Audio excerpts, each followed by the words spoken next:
In his draft year, he was touted to be a rugged, impactful defenseman with smooth skating skills and a knack for playing both ends of the ice adeptly. Praised for his ability to orchestrate plays with the composure of a seasoned NHL veteran, he was selected 26th overall by the Montreal Canadiens in 2015. 3 years later, he scored his first career goal in just his 5th game in the NHL. However, fate took a sharp turn on November 19, 2018, when he suffered not one but 2 pucks to the face, resulting in a facial fracture that abruptly removed him from his hard-earned spot in the Canadiens lineup. Unfortunately, his ordeal was far from over. Despite the fracture healing as expected, he began to grapple with persistent headaches and even issues with his vision. After nearly a year of rehabilitation, he received medical clearance to resume play in October of 2019. His return, however, was brief, limited to just 13 games with the Canadiens' AHL affiliate, the Laval Rocket, and doubts about the future of his career began to surface. On January 11, 2021, he found a new opportunity when claimed off waivers by the Florida Panthers, yet his stint with the Panthers was fleeting as well, appearing in only 4 NHL games before being traded to his hometown team, the Vancouver Canucks, a mere 8 months later. His initial years with the Canucks were challenging, spending the majority of his time with their AHL affiliate in Abbotsford. However, at the start of the 2023-2024 season, he secured a spot as the team's 7th defenseman, and when Carson Soucy was sidelined with a long-term injury, he seized the opportunity to prove himself worthy of an NHL roster spot. Nearly a decade after being drafted and a grueling 6-year journey fraught with setbacks, he had finally cemented his status as an NHL player. It's time we acknowledge Noah Juulsen.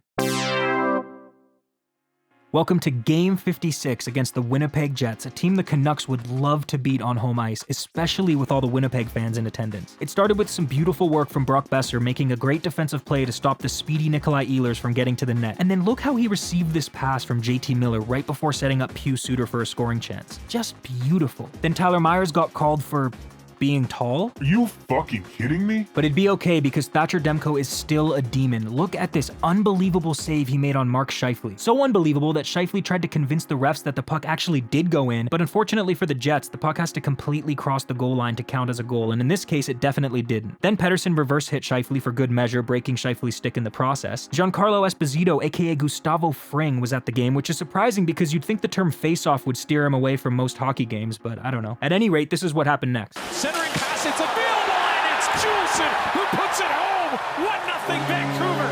That was Noah Juulsen's first goal since November 5th, 2018, 1,931 days ago. His first goal with the team he grew up watching. This dude is living out all of our dreams right now. How can we not root for him? 1-0 Canucks. Now, let me just preface this next part by saying I am not one to blame the refs. They are tasked with managing the fastest team sport in the world while trying to dodge 100-mile-per-hour slap shots and 6-foot plus, 200-pound plus men racing around and toward them from all angles. I will, however, shame the players who break the honor system by diving or embellishing. Watch this gutless move by Jets defender Neil Pionk. Big Hog's elbow gently touches his chest and he flings his head back like he just got shot in the head. Come on, man. We gotta try to keep the sport honest. The refs already have a tough enough job as is. Big Hog ended up in the box and the Jets scored on the power play. 1-1. But here's the thing. While I'll never blame a game on the refs, I can't really make this video without calling them out for this next sequence. It started with Adam Lowry crushing Nils Åman into the boards. Good hit? No. Count the strides with me. 1, 2, 3, 4, 5, 6, 7, 8. By definition, that is a charging penalty. But like I said before, it's a fast game and calls will be missed, so I'm not too mad about it. It's what happened after that got me heated. Sticking up for his teammate, Phil DiGiuseppe stepped up to Lowry, but before Phil could even decide if he was going to rough him up or just give him a stern talking to, Lowry dropped his gloves and started throwing punches. That's great. Well, no it's not, Gus, because for some reason, despite being the second of the 2 players to drop his gloves, DiGiuseppe was given the extra 2 minutes for instigating the fight. So let me get this straight. Lowry hit Åman with an illegal and dangerous hit and then dropped the gloves with DiGiuseppe, and the Jets are somehow on the power play? Cool. 2-1 Jets. I think Winnipeg felt bad for that call though, because just a few minutes later, Gabe Vilardi made a beautiful pass to the former Jet Tyler Myers, who made no mistake tying the game up with his 4th goal of the season. But let me be clear, while it was Vilardi who gave the puck away, in my opinion, that goal was not his fault. It was actually Kyle Connor who completely gave up on the play. Jets fans, does he do this kind of thing often? And then look at this. Big Hog spanked Pionk in the corner, but guess what? Hog was called for boarding. Now, do I think the refs are out to get the Canucks? Absolutely not. The NHL is not rigged in the slightest. But Nuckhead, my team got called for— No, it's not rigged. And if you think otherwise, please go back and restart school from the beginning so you can learn the basics again. Anyway, Nate Schmidt hit Demko, so Nikita Zadorov hit Schmidt, and then at the end of the period, Miller hit Scheifele and was called for interference. Fair call, but Scheifele was also called for embellishment. You'd think only one of those penalties could be true, right? Whatever. Demko made a great save. Pettersson was removing balls via deke. Hughes was slithering around the ice like normal. Garland rattled Iafallo with a big clean hit, but Iafallo threw a little tantrum and held onto Garland's leg, holding him back from rejoining the game, and as the play continued, this happened. Juleson went for the big hit and caught him, but unfortunately, Scheifele was still able to slide the puck over to Kyle Connor, leading to what ended up being the game-winning goal for Winnipeg. And again, a few minutes later, Juleson made another poor defensive choice that the Jets capitalized on, and the Canucks lost 4-2. Here's what Juleson had to say after the game. You know, the third one, I went for the hit.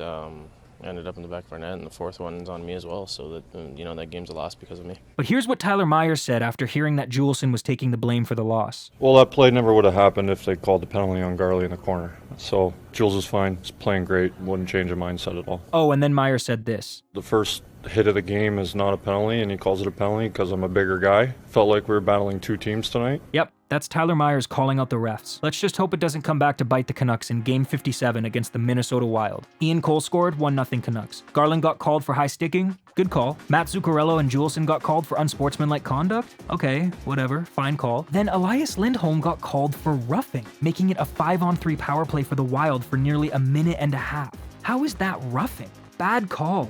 We're not even 5 minutes into the game and they're calling everything?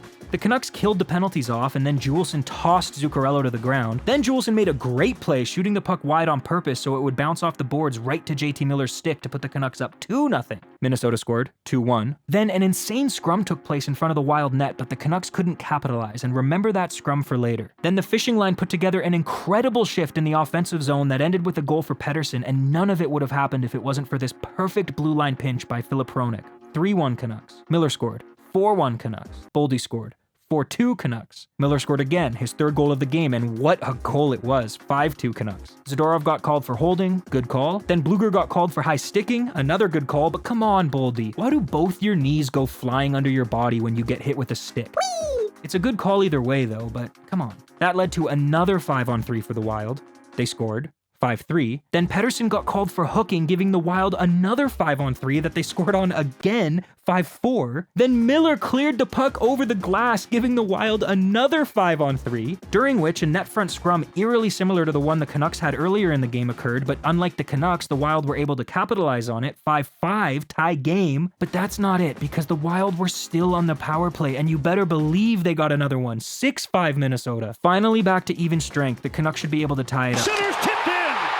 7-5 Minnesota, 8-5 Minnesota, 8-6 Minnesota, 8-7 Minnesota, 9-7 Minnesota, 10-7 Minnesota. I'm gonna be honest, this game really didn't bother me. The chances of anything like this happening again are so low, and for the people using this game as an opportunity to make fun of the Canucks and their fans, have at it. Our team is in first place. If you're calling them bad, then what does that make your team? Anyway, on to Game 58 against the Colorado Avalanche, but guess what? Noah Juleson isn't the only hometown kid in the lineup for this game. The Canucks called up Surrey native Arshdeep Bains, who's been having an incredible MVP caliber season down in the minors with the Abbotsford Canucks. Bains became the fourth Punjabi player to ever play in the NHL, and he even had his dad in attendance. It's just so awesome. I love seeing people live out their dreams. Thatcher Demko made a fantastic save on Nate McKinnon. Bains was noticeable right away, just barely missing the net here. Besser bonked Gerard. Miller scored his fourth goal in 2 games, 1-0 Canucks. Then Bains was clearly interfered with here, but there was no call, and then just 10 seconds later, Bains was called. But look who it was, bailing out his fellow British Columbian on the penalty kill.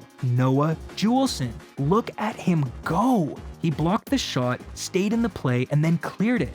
Perfect! A few minutes later, Bains and Besser broke in on a 2-on-1, and Bains almost notched his first career goal, but Georgiev stopped them. Petey removed some more balls, Demko made another fantastic save. Then, thanks to a smart shot by Jack Johnson bouncing it off the inboards right to the stick of Ryan Johansson, Colorado scored to tie the game 1-1. Then Petey almost scored an amazing goal, but Georgiev was there to stop him from jamming the puck in. Bains made a great play to get the puck in front to Bluger, but Georgiev stopped that too. Colorado scored again, 2-1. Then Nils Big Hog Hoglander high-sticked the puck into the net, so no goal. He's really good at doing that. Bains made another great play to get the puck in front of Bluger, but Georgiev was right there with another incredible save. Then, Georgiev absolutely robbed Big Hog right after Lindholm fanned on a shot with an empty net. Crazy. Then just 30 seconds later, Filip Hronek had a golden chance to tie the game when the puck found its way to him after a scrum in front of Colorado's net, but instead of just wristing it in, he wound up for the slap shot for some reason, giving Arturi Lehkonen enough time to get in position to bravely block it. And that's as close as the Canucks would get. The Avalanche added an empty netter and won the game 3-1, handing the Canucks their first 3-game losing streak of the season. And with those losses, unfortunately, Vancouver's been bumped down to first in the NHL and only lead their division by 10 points. Bummer. But honestly, if anyone's worried, don't be. Remember, the Vancouver Canucks are good. Anyway, thank you for watching. The next 2 games are against the Seattle Kraken and the Boston Bruins. Leave your predictions below because I'll be shouting out everyone who gets it right in my next video, which will be coming out on Monday at 4 p.m. Pacific time. Thanks to these beautiful Nuckheads for supporting the channel. If you want to become one, click the join button under this video or click the link in the description. Like and subscribe if you haven't yet. And remember, it's not cup or bust this season. It's cup and bust. Bye. Let's go in here!